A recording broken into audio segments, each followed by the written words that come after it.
अगला ग्राफ हम लोग लेते हैं भाई अपना, है ना, अपना जो देखते हैं पेट से रिलेटेड जो अगला ग्राफ है आया था आपका, तो उस पे हम लोग चलते हैं।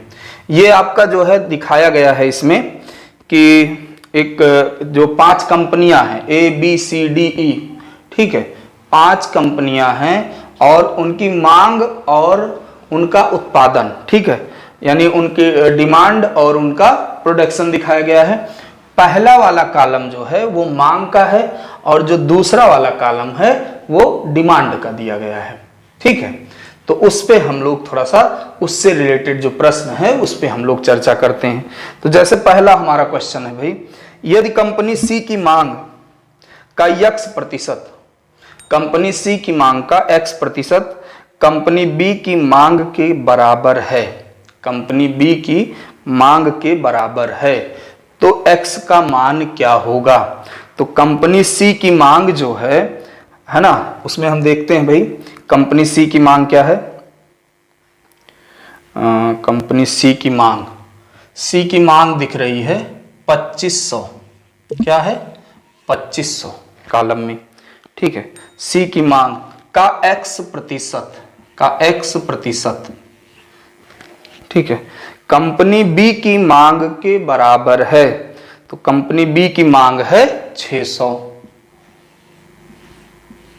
कंपनी बी की मांग है 600, ठीक है। अब इसी को हम सॉल्व कर लेते हैं भाई, तो 2 जीरो से ये 0 कट गया, ये इसके बटे में चला गया, तो x बराबर 600 बटे 25, ये आ गया 24%। ये हमारे पहले क्वेश्चन का उत्तर है, ठीक है, 24%। दूसरा क्वेश्चन हम लोग देखते हैं। दूसरा, यदि ए कंपनी के अधिशेष उत्पादन, यदि किसी कंपनी के अधिशेष उत्पादन को खरीदकर अपनी मांग पूरा करना चाहती है तो सबसे उपयुक्त कंपनी क्या है। अब यहां थोड़ा सा ध्यान दीजिएगा, कंपनी ए की जो डिमांड है या मांग है वो है आपकी 3000 और इसका जो प्रोडक्शन है यानी उत्पादन वो है 1500, यानी ये उत्पादन 1500 कर रही है लेकिन इसके यहां मांग 3000 की है। तो कहने का मतलब ये है अधिशेष यानी जो ये सप्लाई को पूरा नहीं कर पा रही है कंपनी ए, वो उसकी क्वांटिटी है 1500, ठीक है। अब इसका मतलब यह है कि अगर इसको 1500 मिल जाए तो ये अपनी मांग को यानी अपनी डिमांड को पूरा कर सकती है। अब ये 1500 इसको मिलेगा कहां से, ठीक है, तो भाई उसको वहीं से मिलेगा जहां पे मांग कम हो और उत्पादन ज्यादा हो। कहां से मिलेगा, जहां मांग कम हो और उत्पादन ज्यादा हो। तो हम लोग देखेंगे कंपनी डी, ये तो आपका कंपनी ए थी, कंपनी डी का देखते हैं क्या है। कंपनी डी की जो डिमांड है, कंपनी डी की जो डिमांड है वो है 1200 और जो इसका प्रोडक्शन है यानी उत्पादन है ये आपका है 2700, यानी यहां उत्पादन ज्यादा है और मांग कम है, तो यहां एक्स्ट्रा बच रहा है 1500। अब आपको अपने आप उत्तर मिल गया होगा कि यहां 1500 प्लस है और यहां 1500 माइनस है। तो अगर कंपनी इससे ले लेगी तो इसकी जो डिमांड है वो पूरी हो जाएगी अगर इसकी यूनिट को ले लेती है तो यहां पे हमारा उत्तर होगा डी, यानी ए जो आपका ले रहा है यूनिट को वो डी से लेगा तो उसकी डिमांड पूरी हो जाएगी। अगला क्वेश्चन, कंपनी डी का उत्पादन कंपनी ए के उत्पादन का h गुना है, तो कंपनी भी डी का उत्पादन है 2700 और कंपनी ए का उत्पादन है 1500। तो एक चीज ये ध्यान रखिएगा, आप लोगों में ये कंफ्यूजन रहती है कि क्या चीज बटे में रखें क्या ऊपर रखें। तो इसका सबसे अच्छा तरीका है कि जिसके पीछे का शब्द लगा हो उसको उठा के बटे में रख दो, वो चाहे प्रतिशत में हो, वो चाहे गुना निकालना हो, जहां पे भी का शब्द का प्रयोग हुआ है। जैसे यहां कह रहे हैं कंपनी ए के उत्पादन का, तो हमने ए का उत्पादन बटे में कर दिया। का शब्द कहां लगा है? कंपनी ए के उत्पादन का। अब देखिए ये कट गया, 15 एकन्नम 15, 12 बचा और 15 अट्ठे 120, हमारा उत्तर आ गया। चौथा, पांचवा देखिए, सॉरी तीसरा हो गया, चौथा क्वेश्चन देखिए। चौथा क्वेश्चन थोड़ा ध्यान से समझिएगा, ये एक थोड़ा सा लंबा क्वेश्चन बनेगा। यहां पे कह रहे हैं कि डी का पांचों कंपनियों को मिलाकर औसत मांग और औसत उत्पादन, पांचों कंपनियों को मिलाकर औसत मांग और औसत उत्पादन के बीच अंतर कितना है? ध्यान से भाई समझिएगा।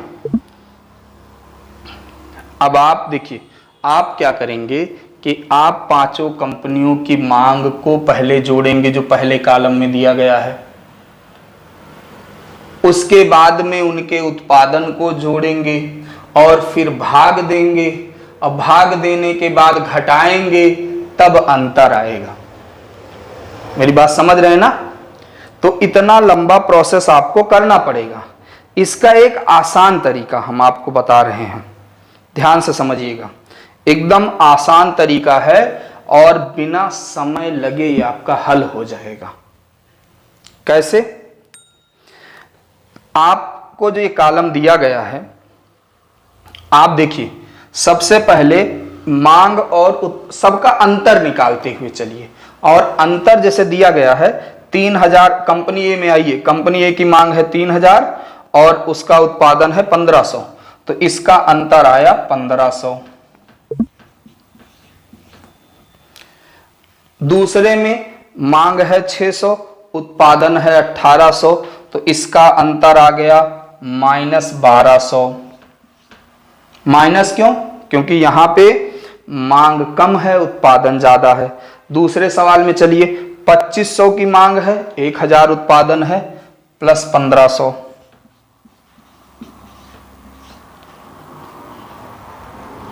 अगले क्वेश्चन में चलिए, डी वाले में 1200 की मांग है, उत्पादन है 2700, अंतर आया -1500।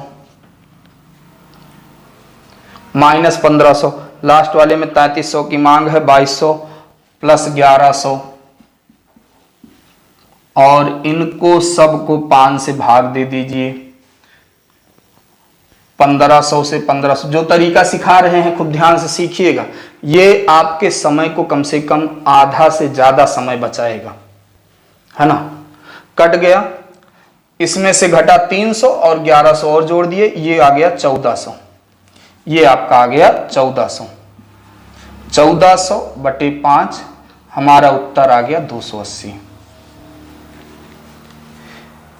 आप इसको बेसिक तरीके से पहले एक बार करके देख लीजिए कि इसमें समय कितना लगने वाला है।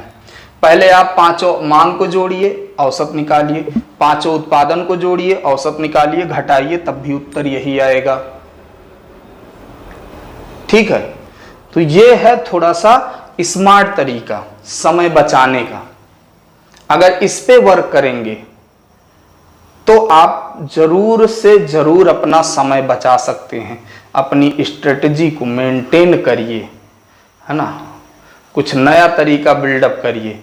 जितना खुराफाती दिमाग चलाएंगे उतना ही आपका समय बचेगा। लास्ट क्वेश्चन हम लोग इसका ले रहे हैं, है ना।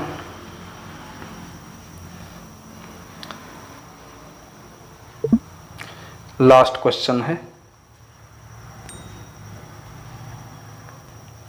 उत्पादन से अधिक मांग वाली कंपनियां और मांग से अधिक उत्पादन वाली कंपनियां। तो यहां पे आप ये देख रहे हैं कि 3 कंपनी की मांग ज्यादा है। किसकी किसकी?